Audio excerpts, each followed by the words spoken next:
Chapitre 65. Occupation de l'esprit. C'était une rue étroite, très populeuse, mais sans trop de circulation. Lorsqu'un autobus ou une auto passait, il fallait se ranger tout au bord, presque dans le ruisseau. Il y avait quelques boutiques très petites et un petit temple, sans porte. Ce temple était exceptionnellement propre, et il y avait là quelques personnes du voisinage. Sur le pas de la porte de l'une des boutiques, un jeune garçon était assis par terre et faisait des guirlandes et des petits bouquets de fleurs. Il devait avoir entre 12 et 14 ans.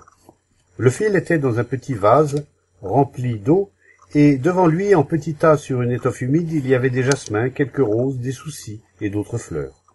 Tenant le fil dans une main, il prenait de l'autre un assortiment de fleurs, et d'un geste adroit, les attachait avec le fil, et le bouquet était prêt. Il ne prêtait pas attention à ce que faisaient ses mains. Il regardait les gens qui passaient en souriant lorsqu'il apercevait quelqu'un de connaissance. Reprenait un fil et un bouquet et pensait de nouveau à autre chose. Puis un autre garçon vint le rejoindre et ils se mirent à bavarder et à rire, mais ses mains continuaient leur travail. Bientôt, il n'y eut plus qu'un gros tas de bouquets devant lui, mais il était encore trop tôt pour aller les vendre. Le garçon s'arrêta, se leva et s'éloigna, pour revenir bientôt avec un autre garçon plus petit que lui, son frère peut-être. Puis il reprit son travail amusant, avec la même rapidité et la même insouciance. Puis des gens s'approchèrent pour acheter des bouquets.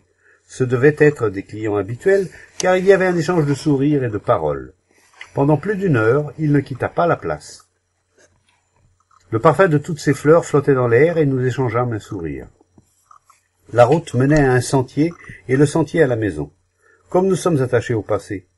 Mais nous ne sommes pas attachés au passé, nous sommes le passé. Et quelle chose compliquée que le passé, succession de couches de souvenirs non assimilés, tristes et plaisants. Il vous poursuit nuit et jour, avec de temps en temps une trouée par où pénètre une vive lumière. Le passé est semblable à une ombre qui rend toute chose triste, grise et pesante. Dans cette ombre, le présent perd sa clarté, sa fraîcheur, et demain est la continuation de cette ombre.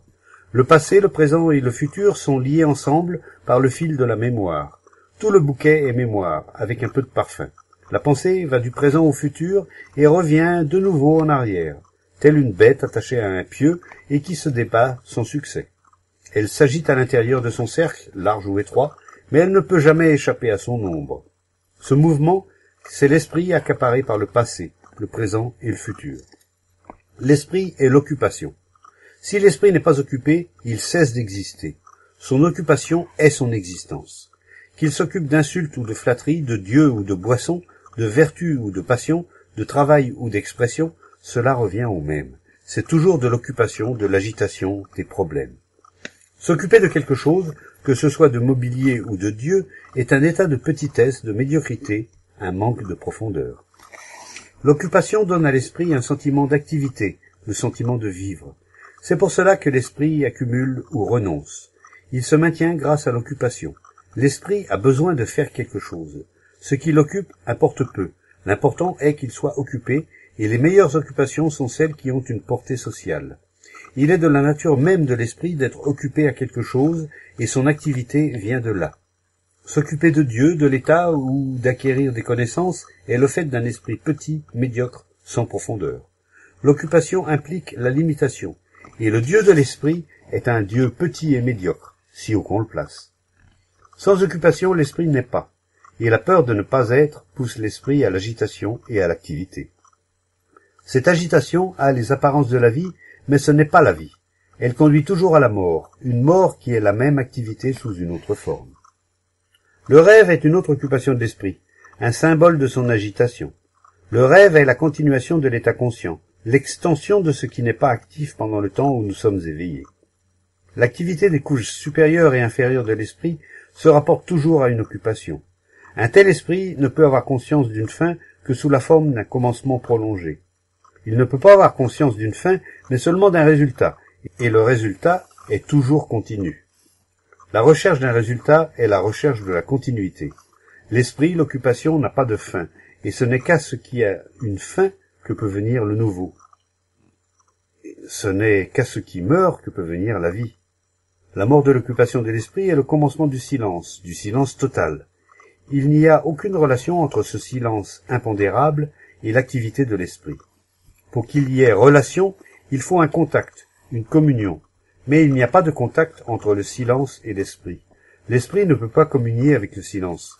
Il ne peut avoir de contact qu'avec un état qu'il nomme silence, et qui n'est qu'une projection de lui-même. Mais ce silence n'est pas le silence, ce n'est qu'une autre forme d'occupation. Il n'y a silence que lorsque l'esprit cesse de s'occuper du silence. Le silence est au-delà du rêve, au-delà de l'occupation des couches profondes de l'esprit. Les couches profondes sont un résidu, le résidu du passé, avoué ou caché. Le passé résiduel ne peut faire l'expérience du silence. Il peut en rêver, comme il le fait souvent, mais le rêve n'est pas le réel. Le rêve est souvent pris pour le réel, mais le rêve et le rêveur sont l'occupation de l'esprit. L'esprit est un processus total, et non une part exclusive. Le processus entier de l'activité résiduelle et acquisitive ne peut communier avec ce silence qui est inépuisable.